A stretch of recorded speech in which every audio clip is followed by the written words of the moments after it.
It's been a long summer, Gonzo, but it's the last cup of tea of the transfer window.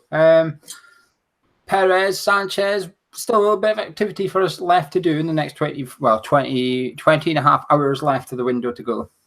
Yeah, and I'm surprised. I thought our business was done, but obviously Kiate leaving has left a little bit of a gap in the squad positionally, and obviously looking to fill that with Sanchez. And I think probably the Perez one, he's looked at the situation in the last 2 or 3 friendlies, and he's brought Martinez off the bench. And I would imagine he's probably looked at that and thought, well, if it's happening now, it's feasibly it could happen in the season. So I think that's why he's brought that guy in. Yeah, but we were linked with Bernard, and one of the reasons we were linked with him is because he can play as a striker. While it's not his primary position, he could fill in there. So the clues that Pellegrini was looking for a third striker, if you like, that wouldn't be Martinez, was there. And obviously he's decided to go for a more prominent striker rather than a makeshift one, and arguably cheaper despite having to pay for him than what Bernard would be. But let's talk about the Perez one first. 29 years old from Arsenal. However, I did a transfer show with Mike and Tom last night about this, and I think we're raking along. We're looking in a jumbo sale right now. We don't have much money. We've got loose change. We're looking, and I think they found an absolute bargain here. I think this is a steal. I think he's a £40 million player, essentially. 14? Oh, okay. Sorry. Yeah. I remember he arrived amid much fanfare at Arsenal. A lot was expected of him. They were quite excited about the signing. Then he's just sort of petered out for him, really. I guess they spent big on Lacazette. Spent big again last season on Aubameyang, of course. Plus they had Giroud there, who was always playing second fiddle. So it was, yeah, I mean, there's probably mitigation as to why he didn't make it into the team. But he went on loan to Deportivo, didn't he, last season? And I think he performed quite well. And once we were linked with him, I went and had a look, not at the historical stuff. I just went and looked at his season at Deportivo last year and looked what he was doing. And I don't think there's anything flash about the fella. Don't get me wrong, but he does seem to be effective at what he does. And it just boils down to one single point, and that is he a better option in the squad than Martinez? And if the answer to that is yes, which it is, of course, then we have to have him. That's a no-brainer. That is strengthening and improving the squad, no doubt about it. He's also improving on Hugill, who's now obviously departed this evening as well. So he's improving on Hugill.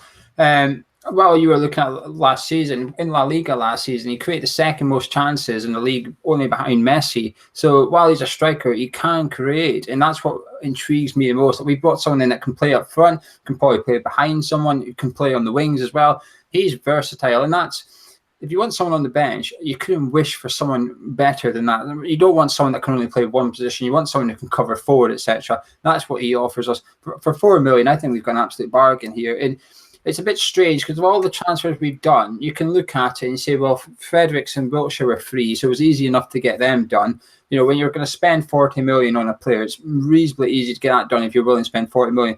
But to find someone like this for $4 million, I think takes a lot of, I don't know how to word it, a bit of knowledge, a little bit of finger on the pulse, etc. And this is why this transfer has probably not impressed me. I'm not saying the players impressed me more, but this deal has probably impressed me just as much, if not more, than the majority of the ones we've done this summer. Because you can look at them, there's a reason they've happened. And I'm struggling to see a reason as to why we're getting him for just $4 million. I know Arsenal need him off the books and stuff, but I still think he's worth more than that, particularly when you're seeing the fees getting banded about in the last 24, 48 hours in the Premier League, and what we're spending, etc. I mean, we signed Hugill in January for $9 million. You tell me that Hugo's twice as good as this guy? Not a chance. He's a bargain. And I think West Ham fans will really like this guy if he comes. He should come. The other one, he hasn't gone down as well on social media as Perez, and that's Carlos Sanchez, ex-Villa defensive midfielder, 32 years of age. The rumour is it's going to be a loan deal from Fiorentina. Now, there is a second part to this deal, perhaps, which we'll talk about in a second. But Carlos Sanchez, what's your thoughts on him? I can't pretend to know anything about the guy at all. I mean, if he's part of that Colombian team, I don't particularly remember him from the game against England. But the game against England was memorable because they were absolutely filthy. They were disgraced that team the way they played. They were the most dirty team I'd seen since Panama a week before. So they were terrible. If he's part of that, I don't know. apparently he was at Aston Villa. So what did he do there? Don't remember him from that time particularly, so he couldn't have been ripping it up on Match of the Day. But having said that, I just think if you're going to have a bit of in for a penny, in for a pound with a manager, if that's what the manager has decided we need, then fair play. I doubt he's going to walk into the first team. I think he's probably looked at the situation, looking at where Declan Rice has played in pre-season as well. I think he's probably thought, actually, that's probably the guy for me there. I just need a little bit of cover. And we've already discussed Obiang on previous shows. Kiate's gone. If it's a loan deal, it's a no-brainer. If it doesn't work out, it doesn't work out. We've got Obiang there as cover, Cullen's there as squad depth, and it's no risk, but it's just Pellegrini getting his numbers up. But he will know a lot more about him than we can. If Pellegrini thinks this guy can work within his system, great. Yeah, the player doesn't really appeal to me as much. He was rank at Villa, but the whole Villa team was rank, I suppose. They were just poor, but he looked poor as well. At the World Cup, it took him 2 minutes to get sent off at the World Cup in the summer as well. He's a walking yellow card for most games, but I don't watch Italian football, so I can't tell you how he got on at Fiorentina last season. They did finish mid-table, etc.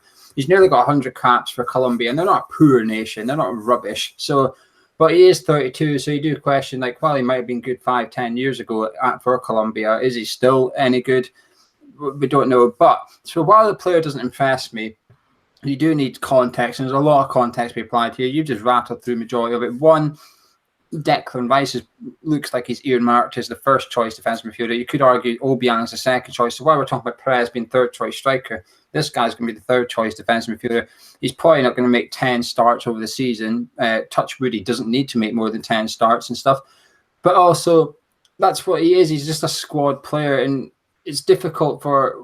I think we need to remember we are still West Ham, and we're not a Champions League club who are going to have 50 games this season. We're only going to have 38 league ones and hopefully a few cup ones. We don't need third choice defensive midfielders to be that good, because it's rare we're going to call upon them. And when we do, I just think I wouldn't want us to go spend 20 million on a defensive midfielder anymore, if you want to put it like that. We don't have 120 million to spend.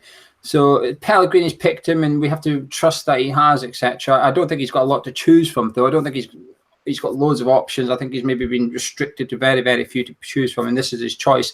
Then fair enough. I mean, there could be a curveball here, because Chelsea have now just signed Kovacic from Real Madrid, which would then free up Danny Drinkwater to go out on loan. So this could be interesting in the next 20 hours as to where Danny Drinkwater is going to end up. And because we've not got this Sanchez deal done yet, we might, you just never know, we might just shift our focus over to Stamford Bridge and see if we could get Danny Drinkwater before we seal the deal on Sanchez, because that could be interesting.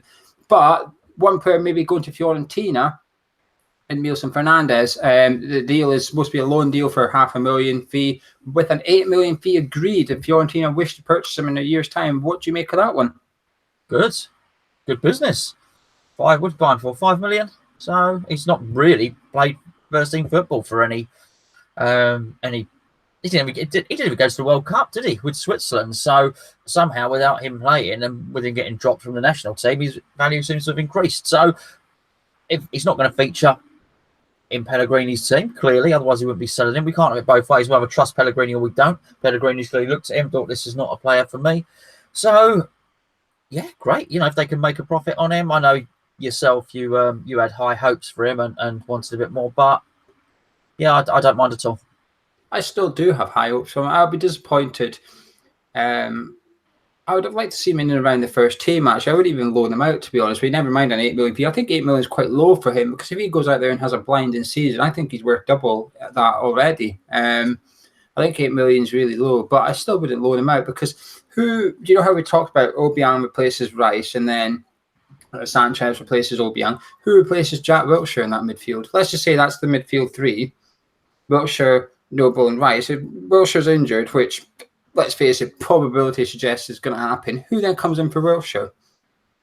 Well, I think he probably switches formation slightly. I think you find Hernandez in. This is where the problem then comes in. If you're winning games and stuff with that formation, you're then going to have to change it, because you've not your squad depth, if you like, is now inadequate. There's not a like-for-like replacement from Jack Wilshere. Now, I'm not saying Fernandes is as good as Jack Wilshere, but I do think he's a more similar type player than anyone else in the squad just now. You could argue Josh Cullen. I'll let you have Josh Cullen. You won't argue that. I'll say, yeah, okay, I can see that one. But I just think Fernandes has got that drive going forward, and I think he's still really young. He could learn a lot under Pellegrini, I think. And I'll be frustrated to see Fernandes leave, and I just think he'll be. Do you know, if he was mid-20s, I'd be fine with it, but he's not. He's 22 now. I still think we should be investing time in this boy. I do think he's got a bit about him, and I just don't think he's been given a fair crack at the whip. That's all. But in Pellegrini, we trust. I suppose that's what we've been saying all summer, and that's what we've got to continue saying. I suppose. I think you've also got to take into account Lanzini, whose rehabilitation looks like it might be quicker than most thought. It might be half a year rather than a year. So maybe he's thinking, does he want to clutter up the squad with another one of those players when he's probably hoping to see it out until January? If Lanzini's not back till January, why not keep Fernandes until January then? Say, well, we'll earmark sending you out in January when Lanzini's back. But he might not think he's that player. I don't. I've seen one good goal from Fernandes. I certainly haven't been as taken with Fernandes as you have. Certainly, apart from that really good goal, I can't remember it was against. Apart from that really good goal, his next best performance that I saw was at right wing back. So I don't see him as being that attacking midfielder that could bridge that gap anyway. But I do agree that we don't have anyone to do it. I'm just trying to explain what he's thinking might be. I don't even know if he is an attacking midfielder. I think this is part of the problem. He doesn't really have a position at West Ham. He's been chucked in wherever there's a gap, really. It's like, oh, we'll just throw in Fernandes. And the fact that you remember him right wing back just sums up. And the funny thing is, I think it was that game, he scored that goal, and it was against Chelsea in the League Cup. It was low into the far corner. So that's the game you remember, and that's the game I remember. He was man match, I think, in that game. I think he was fantastic, and we were all like, wow, this boy's really good. I just think he's been shackled by poor management since then, but we'll wait and see if he goes. One player has gone, though, no surprise, the £9 million January signing. Hugill has gone to Middlesbrough on loan. While I'm not surprised, it's just the window's gone that good. I think we can laugh about it. If the window had gone bad, we'd be sitting here raging the fact that we wasted £9 million in January. But what a cock-up of a transfer this has been. He's played 22 minutes for us. His highlight is scoring in a friendly for Save Dagenham Redbridge to raise funds for Dagenham Redbridge. It's Hugill's one highlight at West Ham. Yeah, and he's gone to Middlesbrough, who have managed to sign a Jordan Hugill for no Jordan Hugills. Unbelievable. The exchange rate's just gone. It's like a Greek economy. Good for him. Good for him. It's his hometown club. Pulis is manager, I believe, at Middlesbrough. So he'll lump it on his head, won't he? Certainly play it long ball up to Hugill. Hope he does well. In fact, they could just cut out the middleman. Randolph can just kick it high in the air straight to Hugill. He can nod it in. They can create West Ham goals, hoofball West Ham goals at Middlesbrough. And do you know what? If it works out for them, hopefully it works out for Hugill. Hopefully it works out for Middlesbrough. You never know if Pulis, who may well be able to, he's that sort of boring type manager that he could bore Middlesbrough up to second place in the league or a playoff final. They get promoted, they'll buy him. We may get a Hugill back for Hugill. Yeah, Hugill. We'll maybe get half a Hugill back for Hugill. Hopefully he does well. At the end of the day, he deserves it. He's probably learnt a lot in the last 6 months at West Ham, although he's not got much game time, and he's probably earned as much money in the last 6 months as he had in his career so far. And you know, something I sort of hope he does milk it a little bit from West Ham, because at the end of the day, it's what we deserve, really.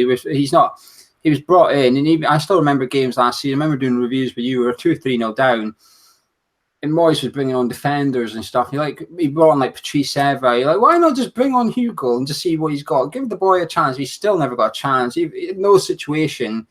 There was never a scenario last season where Darren Moyes brought Hugill on, and that's what I felt really sorry for him for. I thought he must be sitting there thinking, what actually has to happen before I get on the pitch here? Like, does two of the subs have to get ill before the game? Something might just get on. He might start poisoning them or something. I don't know, but there was just no scenario for him to get on the pitch, which was frustrating. And one player not going, though, you mentioned earlier, we've been discussing about summer's Pedro Obiang. Now it's come out that he does want to go back to Italy, but he's been told, no, you're not going in this window, wait. Is this risky, keeping a player against his will, or do you think that again, it's trusting Pellegrini to sort of gauge Obiang's professionalism and dedication, if you like. And yeah, I know what you mean, particularly in light of what's happened with Courtois at Chelsea. But I think you've got to judge it on the character. And I don't think I've not met many footballers, but I've met him, and I said to you straight, he's a really nice guy, very genuine, really, really good. The interviews on our channel, if you want to trawl back and find it, but he struck me as a very, very nice guy.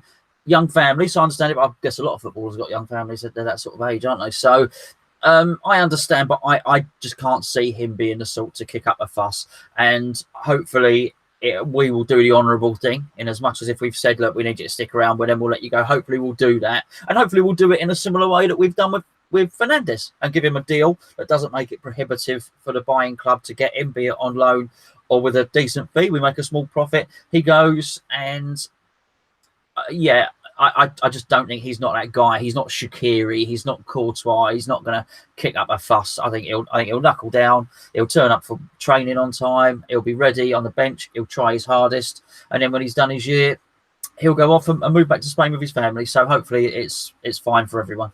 Yeah, I get that feeling as well. That he is just a professional. He's not going to do a Sacco and that's it, that's me done type thing. It does make you wonder, though, if Pellegrini is planning for the long term, can you include Obiang in your squad? But then if you've got Looney and Sanchez, then you've already got one or two temporary players in your team you're just going to have to do with. I do wonder if we're sort of already looking at doing something in the centre midfield position in a year's time, because the Sanchez thing, selling Fernandes for 8 million, letting Obiang go in a year, sort of all points to me that next summer is going to be the summer that Pellegrini looks at the middle of the pitch and says, "This is where Noble will also be 32 years old then." That's where he's going to have to really look at area of the pitch. And I think we're already sort of looking at 12 months' time saying, "But let's work out who's going to still be here and who we need to shift in a year's time." I think Obiang's one of those players that even if you don't want to go, we're probably going to look at selling you in order to get funds in to upgrade on you. But another player that's left, Haksabanovic, away to Malaga on loan. Are you surprised he's gone? Because there was talk that he was going to be in and around the first team after impressing in pre-season a little bit. I don't think so. I think once he'd looked at Antonio and decided he was going to keep Antonio and not sell him, I think then he decided he was going to go. But it's no disrespect to the lad. I think the fact that he's gone to Malaga, I think the choice of club is crucial here. So he is going to a club that both Julios and Pellegrini know. So a year there, I do believe was going to do him the world of good. And they got relegated, right? Did they get relegated? Yeah, so they're going to be a league down, which would suggest to me that he will play. I think it's good for all concerned. I doubt he's being.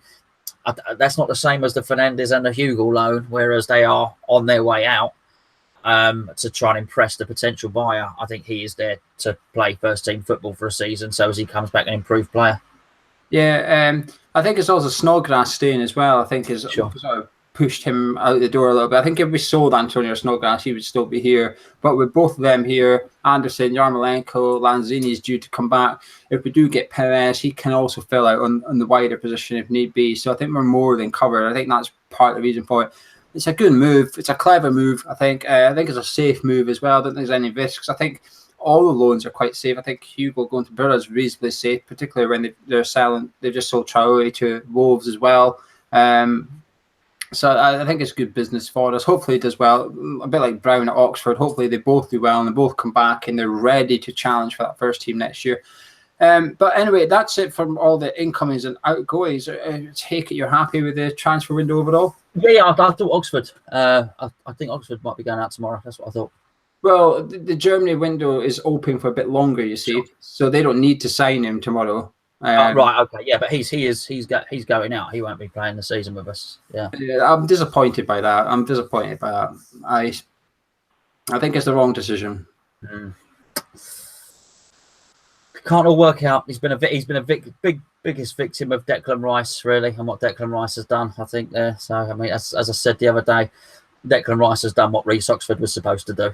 Yeah, but I think, like I said before, I think Oxford has been a victim of poor management by sending him out to Germany, recalling him to sit him on the bench for a cup game, and then sending him back to the same club, and he's got to start over again. I think we are to blame for that. The club are to blame. You can talk about Oxford's attitude all you want, but actually, what I see is him when he went there, he threw himself into that club. He was down watching them at the weekend in their friendly stuff. What I see is people are saying, oh, his attitude's bad, he's chasing money. Well, I actually see a guy who's found a club he really likes and he wants to go there to get first-team football. I see this completely different to how most fans see it for some strange reason. He's not saying, I want to go there because they're going to pay me more. He's saying, I want to go there because I enjoy it, I'm comfortable, they're giving me football. Hopefully it's a loan deal because I don't want his career at West Ham to be finished yet. I think he's still got one. And it would actually not hurt, but it would be disappointing to see him go on and do something away from West Ham. Think, we could have had that player if only we had a little bit more time and a little bit more patience. But do you think there'll be any surprises in the next 20 hours, or do you think it's going to be quite straightforward with Perez, Sanchez, and Fernandes and Byron maybe going to Forest? I think so, but I think the very fact that I think it was like these last two. I think it was Matt Lawless broke these news. So I think the very fact that the club have definitely kept things more quiet this transfer window. You know, the leaks have come from overseas journalists and more traditional journalists rather than, you know, the way we've been used to in the past 2 or 3 years. So because they've been secretive, it would not surprise me. I think the business is done. I think, as you say, Perez and Sanchez, I think that's what we're getting. But your question, would it surprise me? No. It wouldn't surprise me if something come from left of field, which none of us knew about. Yeah. If there was any surprise for us, I think it'll be Drinkwater instead of Sanchez. That would be impressive. But we'll wait and see. I think it'll be Perez and Sanchez, though, and that's it. I don't think we're saying anymore. But anyway, some West Ham news. The London Stadium. Did you see the London Stadium have signed a deal with Coca-Cola? Yes, I did, yes. Big news that. Are you looking forward to getting your Coke? I like nothing more than a glass of cola or lemonade at half time. Geo, as you know, I'll be rushing down those, be sending Tone down those steps to go and get me Coca-Cola. That's what I said on Twitter. I said I don't see anything new here. I've seen loads of Coke being consumed at a London Stadium in the last 2 years. They need to expand the toilets, really, didn't they? But yeah. This is nothing new. That's why I put those shelves in. The away oh dear. The away tickets for Arsenal sold out like that. The ballots pissed everyone off again like that. Has your feelings on this changed at all since we last spoke about it? Because I think it sold out to, correct me if I'm wrong, 14 points. I mean, that's a very, very high points total considering it's only the second away game of the season. People on 13 points obviously missed out, and then they've not got in the ballot, and someone on 0 points could have a ticket. Yeah, well, we discussed it. Like, it should be trimmed to exclude certain games. How many people are they letting in, Arsenal? If it's only gone to 13 points, though, have they given us? I guess we've got our league allocation, but obviously no more. So that's a strange one. It's like anything. You're going to be really seething if you're one of those. That's it affects most. If you are one of the people on 13 points, you're going to be really, really upset with the ballot. If you're one of those people that's managed to get a ticket that you never dreamed of, you're going to be absolutely delighted. Yeah, I can see why it's pissing people. I don't agree with it. It doesn't bother me because I don't have enough points. I can't go to the game anyway, but I don't agree with it at all. Our fixtures have changed. We're now at home to Leicester at 5:30. It's the same day though, but Brighton away has changed to a Friday night. You're sitting there nodding, shaking your head. No, are you missing out on your trip? Yeah, that was where we got a couple of people that follow us on the chat. We had a couple of, thank you very much, a couple of lovely people have said, if you come down to the Brighton game, come and stay over here or whatever. And I was fully intended actually to go out on the razzle dazzle in Brighton and do the weekend there, but I can't. That's it. School night, no can do. So that's what the Sky fixtures do. As you say, fortunately the Leicester one doesn't affect anything. It's still on Saturday. Don't mind them switching it around on I'm not bothered. 12 o'clock Saturday, 5 o'clock Saturday doesn't bother me. But yeah, on a school night, that for me, particularly where I live, I'd have to go into London. I'd have to travel from where I am into London, and from London travel down to Brighton. On the Scott, it's just not happening, mate. I'd have to take half a day off work at least. No way it can be done. So yeah, that's out the window. Any other West Ham news that you've seen before we move on to the social media questions? I don't think so, mate. I don't think so. Bring the questions on, my friend. It's quite quiet news-wise, apart from the transfer rumours. There's not been that much West Ham news, if you like, which should be a good thing, I suppose. It's good. Some Hammers chat news. There's a few things. First of all, prediction league's back. We did it last season. There was a signed James Collins shirt for the winner, and over the course of the season, sometimes what we do is we'll pick a month, January, and whoever wins that month wins a prize. So even if you're crap from August till December, it doesn't matter. We give you a chance to win. So we gave away signed books, signed photos, T-shirts, a signed shirt, etc. last season. It's completely free to enter. Go to hammerschat.com, sign up, and all you do is every week you go on and just tell us what you think the scores will be. Endorse it down. It kindly puts all the scores together and gives everyone an update every week. So join in on that. Fantasy League is also, we're running a Fantasy League on the Premier League, official Premier League one. The code is below. I don't know the code. It's quite a long one, but it's in the description below. So have a look. Again, join up. It's free. There will be prizes for the winner. Don't know what yet. We'll try and get our hands on something for you. Also, we've got wristbands on sale now. The link is in the description below. It's not the one I'm wearing. This is a Bobby Moore one. But we've got them now. The ones that have bought them so far, they'll be delivered to you next week. So thank you very much to those who have purchased them so far. It's £2.50. And I think that's all the Hammers Chat news. Oh, videos. There's loads of content coming. We've got a season preview that's going to be out tomorrow or Saturday. And then we've got our Liverpool preview out on Friday night, and then on Sunday we've got the Liverpool review. Loads of content coming for you. We're spoiling you. But Gonzo, ready to spoil you with all the comments from social media? Yes, please. Starting on Facebook, it's Dean Felton says, can West Ham really be a top 6 side, or is the money spent a smokescreen? Well, I think smokescreen suggests that there's some sort of ruse or some sort of skullduggery or trick. I don't think there's a trick there. I'm worried about the top 6. I'm listening to TalkSport today. 29% of all football fans thought West Ham would be the team that would challenge for the top 6 this season. And I started people phoning in, oh, yeah, you look at the business West Ham have done. And that worries me to hear everybody talking about us like that, because I'm a pessimistic West Ham fan. So I'm thinking, well, hold on, what's going on here? I can't even begin to think that top 6 is realistic. I just can't. Historically, it just doesn't seem real. I really appreciate the amount of money we've spent, but I don't know these people. I don't know Yarmolenko. I don't know Felipe Anderson. So many of them I don't know. So I don't know if this 100 million has been spent wisely yet.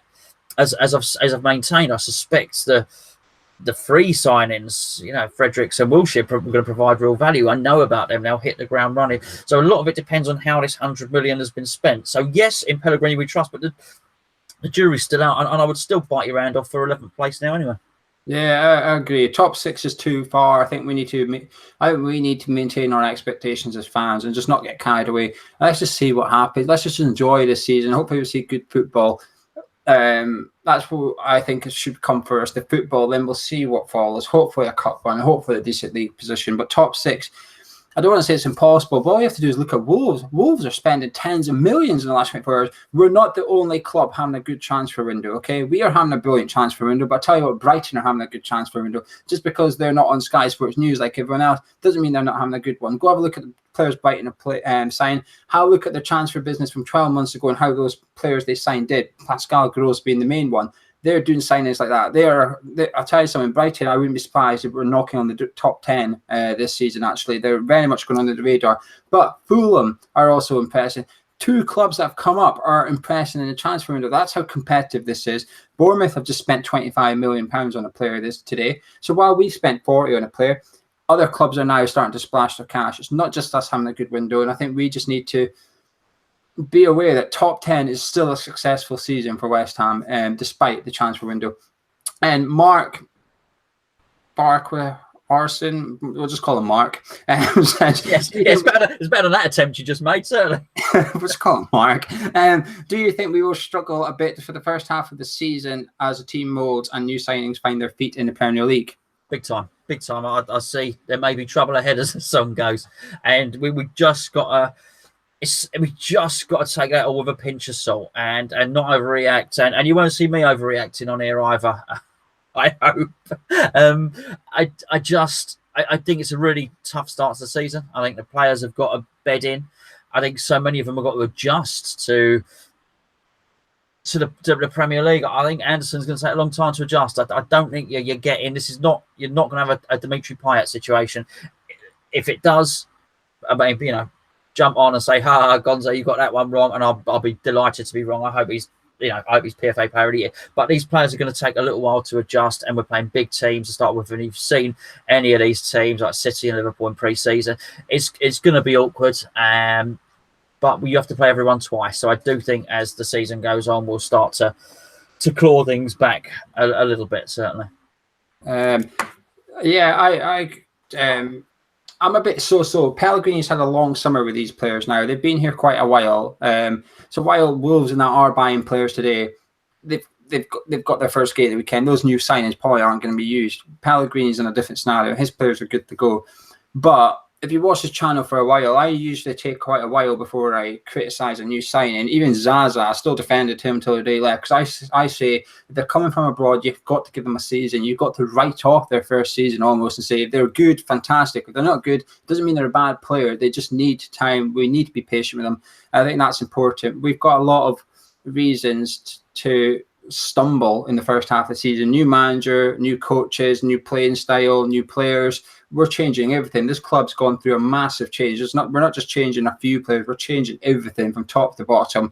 Hopefully we hit the ground running. If not, I think we just need to stay calm and look at the bigger picture. And even if we have to wait until the following season to see Pellegrini really get to grips with stuff, so be it. We're just going to have to go through a season of change and patience, if you like.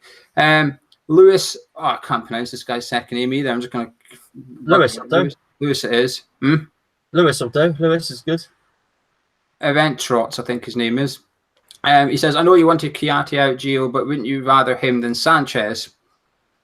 Interesting question. Who would you rather have, Gonzo? Well, he's asked you. He's very much directed it at you. It's because you led the campaign. Chiati out campaign.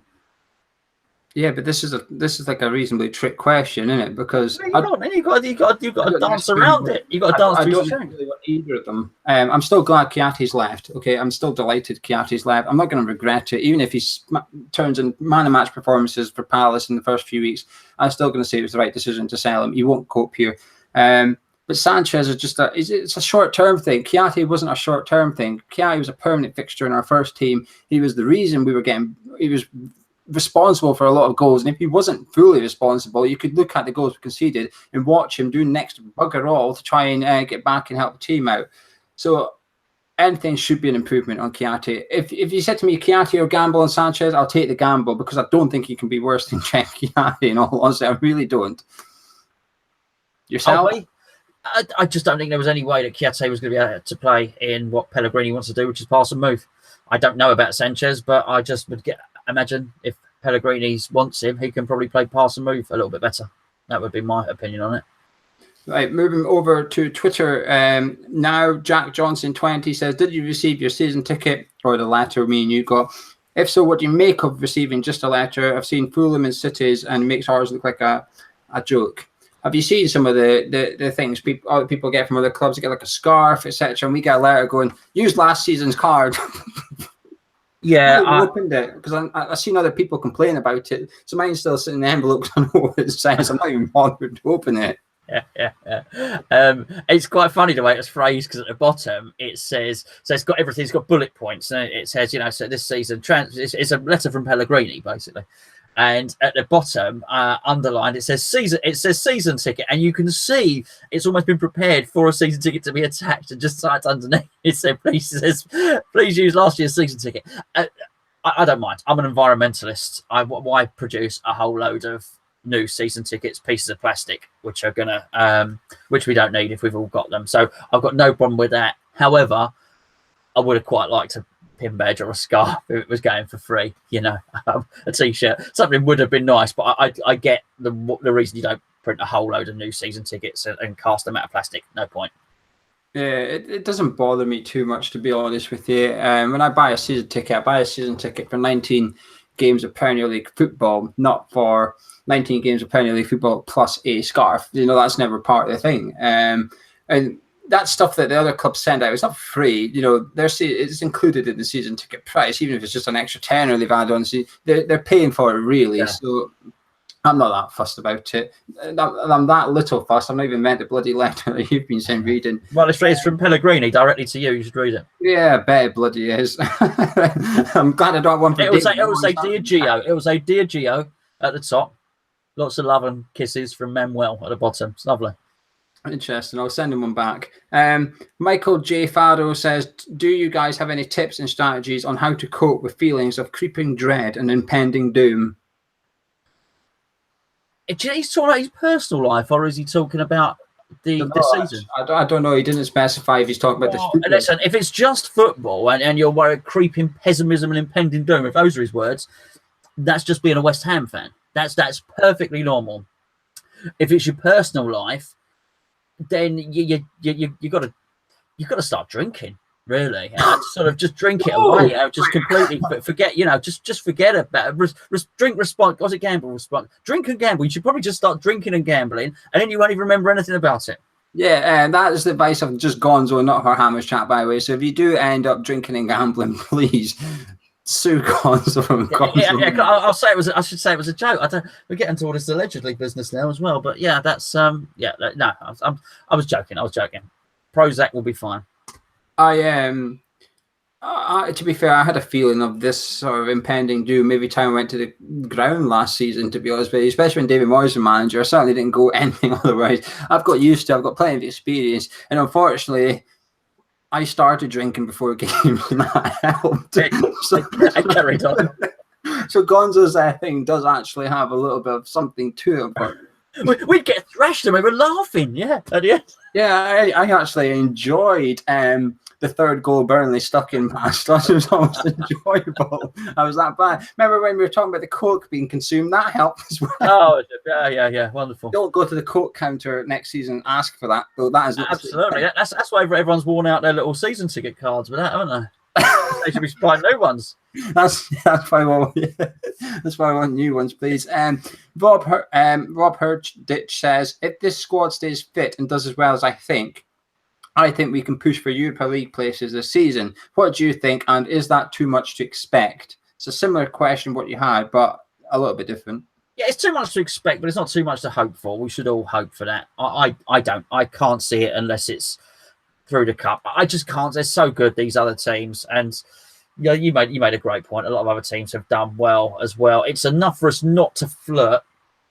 There's a big difference between like finishing 13th or whatever we did last season, which told a lie. We flirted relegation all season, and to finish 11th and never flirt with relegation once, never look back and think, oh, this could be a bit dicey. We can dream, though. Listen, I think the fact that we've spent that much money probably earns the right of any West Ham fan to dream that we might do better. I just struggle. I struggle to quite believe it. Yeah. I think your first sentence was right, actually. It's too much to expect, but it's not too much to hope for. And I think there's a massive difference between the two.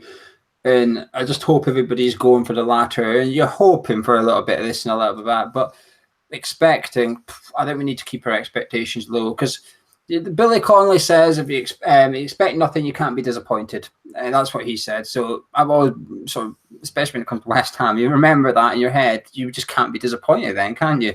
In theory. At Gary_Wibberley says, are you a little disappointed with anything in this transfer window, i.e. a player we failed to sign, a player we have signed, or a position we haven't addressed? Possibly the goalkeeper. I was thinking before the season we might be signing a sort of bigger name goalkeeper, but that's very marginal. I totally understand why we did what we did, and I sort of agree with it as well. We couldn't buy everyone. 100 million's great. We discussed, you look at old videos, we were talking about 60 and how that would be decent. So 100 million is fantastic. So they've spent it how they wanted to spend it. But yes, I think when we spoke at the start of the season, I was thinking a goalkeeper might be something to look at. But, that's what they've done. They've saved a bit of money on a goalkeeper. It's a good shout there. I was going to say defensive midfielder, but I think your goalkeeper one's a good shout. I think we had an opportunity there to really nail down that number one position, get because put it this way, right now on social media, everyone's saying who should start against Liverpool, Adrian or Fabianski, and there's actually a genuine debate. If we'd done the window, myself and you would have liked to, there wouldn't be a debate. Adrian would have been on the bench because the keeper we signed is that good. He is starting on Sunday. So that's one argument. But like you said, I can understand it. And I would use the same thing for a defensive midfield. I really want to just bring in a top defensive midfielder. But I can understand why we've not done it. And we just don't have enough money to do everything that we've done, plus a defensive midfielder. So it's just a little nickety-pickety thing. It's hard to complain about this window overall. You don't really want to, but to answer the guy's question, I suppose that is something. at the end of the day, when you do these videos, we can't lie about it. If you go back at the start of summer, you'll sit there seeing us going, oh, we need this, we need that, we really need this. We can't now sit here and go, actually, we don't really care about that. Well, we did. Tom Boylan says, before I make my annual contribution to Ladbrokes, what are your thoughts on our points total at the end of the forthcoming season? 50. It's difficult to judge. I almost need last season's. Someone asked about goals the other day. I think 50 be good, wouldn't it? 50 is good. 40 for safety. 10 points on top of that, and to get there comfortably. Decent, I think. I'll go along with that as well. That's a fair analogy in terms of 40 for safety plus 10 more. That'll probably put you in the top. I'd imagine that'll put you in the top half of the table. I was trying to think what Burnley got, because they ran Arsenal really close last season in the end. With a few games to go, it's possible they could overtake them. So Burnley must have been knocking on 60, I think, and that was running away with 7th spot that. So if you could get anything over 50 and all of a sudden you are going back to what someone else asked about Europa League, you are probably knocking on the door of that. At Melhan Mel says, do you think the defence and holding midfield have been addressed? Attacking side is very exciting, but I feel we need to be much more solid in defence. It's been addressed as much as Pellegrini wants to address it. I think when you get a manager like him in, he'll go and strengthen the squads in the fashion that he wants to play. I dare say had Moyes have got the position full time, then it would have been addressed in the fashion that David Moyes wants to play, and there would have been more of the players that were in the question there. I think this is it. I think we are now. Geo would say all throughout the season about a director of football and about buying players in, and if a manager goes, that same style of player comes in. So and we go from one manager to the next. What we're trying to do now is we're trying to get a bunch of players in to play in an attacking style. And when you play an attacking style, you're not going to have as many defensive players. So there were times last season we played with 2 attacking players, I think it's fair to say. So and the rest were functional. So that's just the way it's gone. I don't mind at all. We spent a lot of money defensively. We'd not spent money on a goalkeeper since Robert Green, and we spent £7 million on a keeper now. Centre back, we just spent over 20 million on a centre back. That is not like West Ham. 20 million. At the start of summer, if you told me we were going to do that, I would have laughed at you. I know we're being linked with Mawson, but even then, you were still thinking that's not like us. We can't be spending 20 million on a centre back. That's not like us at all. But we've done it. We've now got 2 good left backs, or left wing backs, if you like. Valbuena looks like it could be one of the bargains of the transfer window going by pre-season. I'll tell you what, mini spoiler, someone on the season previews is a bit unaware of Diop, and I think he makes a very valid point. Diop pre-season hasn't convinced me as yet, but it goes back to giving them patience and stuff. But it worries me that he could potentially be starting alongside Ogbonna at Anfield, and he is going to need time by the looks of it to sort of get to grips with the pace of the Premier League. And just for the note, there's loads of people asking questions about the Liverpool game, what we would do. We're not going to answer any because we're going to do the preview on Friday, and that's where we'll go through what we would do and stuff. But this is an interesting question for me and you. I think this guy must watch the show. At 1966, West Ham United says, who has more potential, Browne or Holland? Oh, wow. I know what he's doing here. I know what he's doing. He's trying to cause a discord, isn't he? He's trying to drive a wedge. Well, I'm going to say Holland, of course. I'm going to go for Browne. I think Browne's got.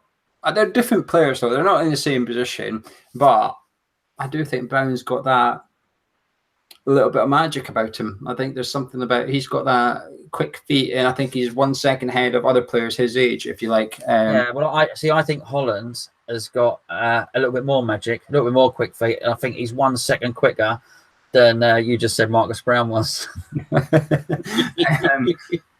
But same person again, 1966 West Ham United says, if Rice is our defensive midfielder, we play 4-4-2. Who partners him, Noble or Wiltshire?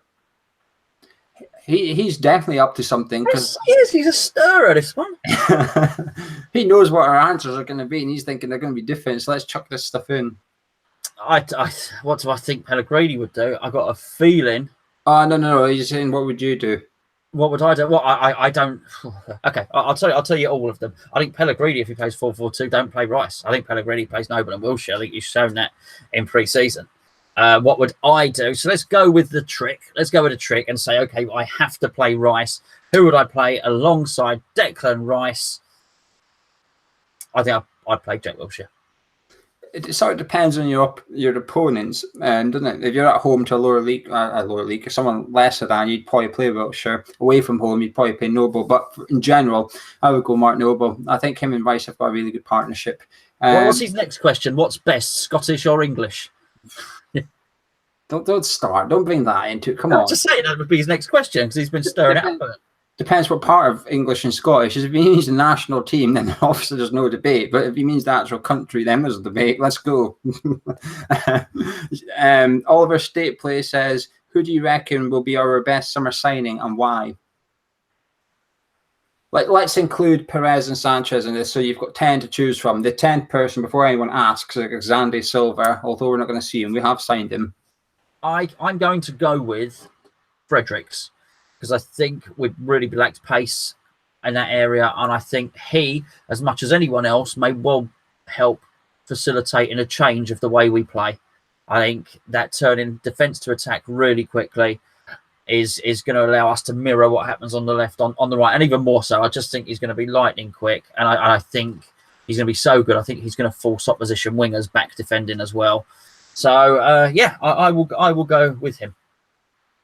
It's difficult to not say Fredericks, isn't it? It's really hard because he's the one player that's going to change the whole system of the team, like the dynamics of the team. If you take him out, you can't replace him. But even with Anderson, you can replace him a little bit. You can put Antonio in. While it's not the same ability, you can keep the same shape, etc. But as soon as you remove Fredericks, your whole thing comes collapsing down. The pace of the right's gone. Zabaleta's good, but he's just not fast enough. So it's hard. But to sort of just play along with the game, if you like, I'll say Valbuena, because I think when you're watching him for $3.5 million, you can't help but look at him and think we've struck gold here a little bit. If you pre-season, if I watched all pre-season and you said Valbuena and Diop, which one's 20 million, I would point at Valbuena and say that's your 20 million centre back. So you could look at it as a criticism of Diop if you want, but Valbuena intrigues me. At John1664. Who is on the live chat just now, hello John, says, having a director of football has shown how incompetent David Sullivan has been. How long do you think he will stay out of the limelight?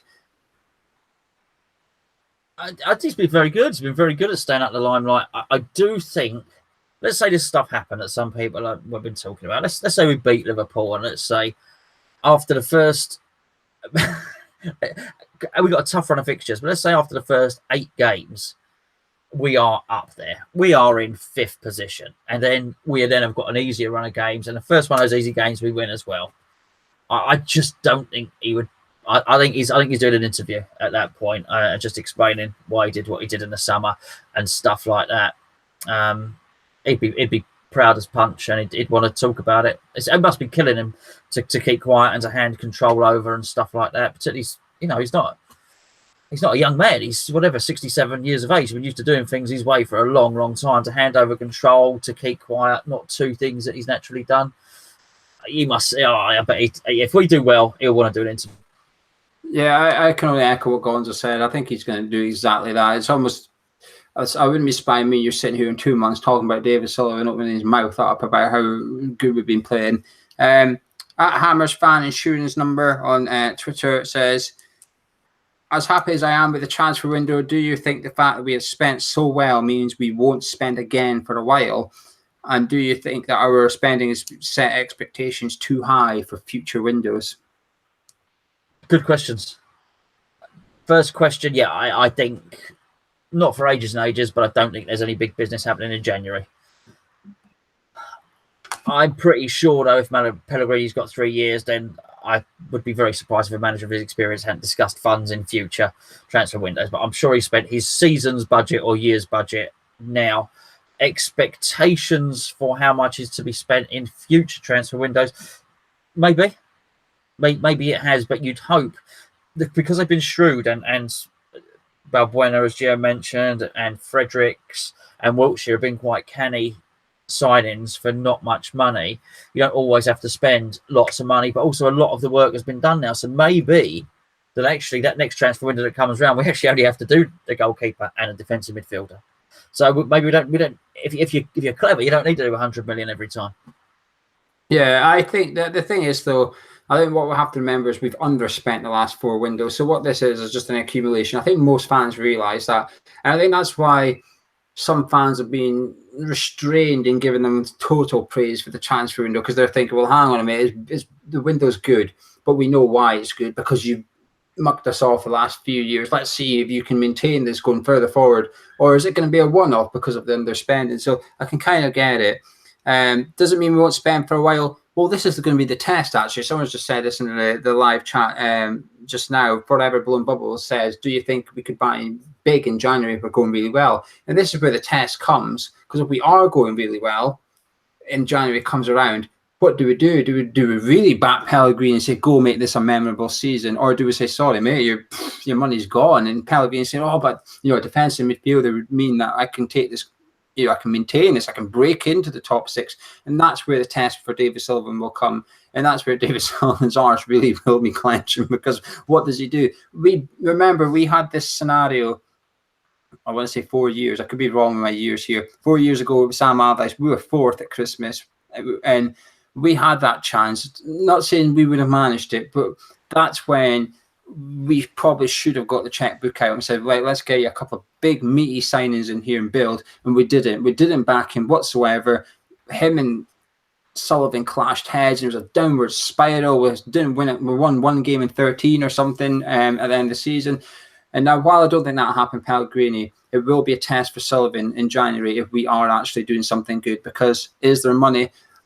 I don't think there is. But what we're doing here is, because we've done so well with this squad, the players we're looking to sell are worth money. So whether it is Obiang for 10 million, whether it is Oxford for 10 million, we could get rid of 2 or 3 fringe players and raise 15, 20 million, which allows us to get in one big signing, if you like. So I think the potential is there, but I'm not going to get carried away on the back of this window because of the underspending in the previous ones. Now, we'll quickly take a couple from the live chat before we disappear. Hammer Mulder says, why did we not go after Yao Mario? I probably don't think he fits into Pellegrini's style of play. I just don't think he's dynamic enough. He was tidy enough, but yeah, not dynamic enough. It's a shame, really. I would have liked to have seen him back a bit. C'est la vie. And Hammer 1999 says, would it not be better keeping Sam Byram and using Zabaleta as the third choice defensive midfielder rather than going for Carlos Sanchez? I don't. Number one, he knows Zabaleta. He trusts Zabaleta. He's worked with him at Man City. He knows what he's getting there. Sam Byram, you can't rely on it. He's been injured for most of the time. He's been with us. There's no way that he can plan to do that. So no, I think he's done the right thing. Yeah, it's a shame, really, because it's a very good question. It's quite a clever question as well. Because if you said to me, who would you rather have as defensive midfielder, Sanchez or Zabaleta, I would take Zabaleta. But then the problem is, Byram's your second choice right back, and while I would like to see Byram have a chance, I would have liked to see us rely on Zabaleta and not playing right back. So you're sort of relying on Byram as your second choice. So clever question, I suppose. And the very last question we'll take tonight is from Flight Time. Says, what do you hope Pellegrini will realistically achieve in his 3 years?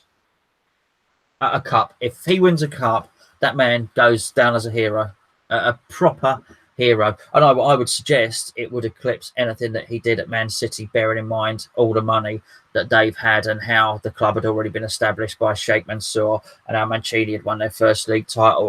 Those guys have broken through the barriers. To win a trophy at West Ham would make him an icon. To score a FA Cup final winning goal for West Ham, you are done for life. You think these players, I mean, Julian Dix's birthday today, I think, 50 years of age. So happy birthday to Julian. Look how much of a hero he is. And that's just from being a bloody good left back and his fighting spirit and his endeavour. And he's a hero because he played for West Ham. It's been such a long time. Can you imagine? Do you imagine being responsible for the strategy and the route to the final at Wembley and then winning? Oh, I'm telling you, he would. There'd be statues. It'd be all sorts. That'd be something very special. That'd be a crowning glory. I have to agree. Winning the trophy would take him to a legendary icon at West Ham. Vazte is probably your best example for a player. He's not the best ability, but he scored that goal at Wembley for the playoff final, and everyone still goes on about it. Everyone still remembers. Every year we get the whole, this happened a year ago, this happened 2 years ago, this happened 3 years ago, and we're going to keep on getting it. It's always going to be the Vazte. And it would be, it's the stuff of everybody's dreams, isn't it? You know, what do you dream of? Seeing West Ham win a cup, that's everybody's dream. And if he can deliver it, then, you know, he's got a job for life at West Ham as far as the fans are concerned. But long term, I've seen 3 years, I would like to see him achieve like an identity at the club. So when he leaves in 3 years, we continue what he's. I want to see him laying foundations for a new era at West Ham United. When he goes, I hope the director of football remains. I hope Hugill stays and keeps the strategy moving forward. And the manager we get next, I hope, is almost like a shadow to Pellegrini. He's the next Pellegrini, if you like, because there'd be nothing worse than Pellegrini comes in. We see some nice football. We might not win anything. We see some nice football. Everyone's happy. Then he goes, and we just go backwards. We go get another manager in who's going to keep us up a little bit, and that's it. This is a risk. This management appointment, I think, is a risk to David Sullivan. He's probably seen this as a risk. He's probably not comfortable not being in control of transfers, but he's probably a bit scared that we're going to be playing this expansive football and we're not going to guarantee Premier League safety. And I just hope that his risk pays off massively, so that going forward, there's a massive change in West Ham United Football Club, and there's a change in attitude from the top down. And Pellegrini is the man to do that. He's the man in the middle with the most important job here. But Gonzo, let's start wrapping this up. We've been chattering away for an hour as always. Is there anything you would like to say before we disappear? Yeah, just on that last point, really, it was something. What I was saying about hero status and legendary status, it's something that Sam Allardyce never got, not just with us, but with it. He always mucked around in cup competitions for any club that he played for, and he always wondered why he wasn't respected and he wasn't loved. And I think so many of these modern managers just don't get it. The glory. We're desperate to win something. We're no more desperate than Newcastle fans are for them to win. So they don't understand about the glory of it.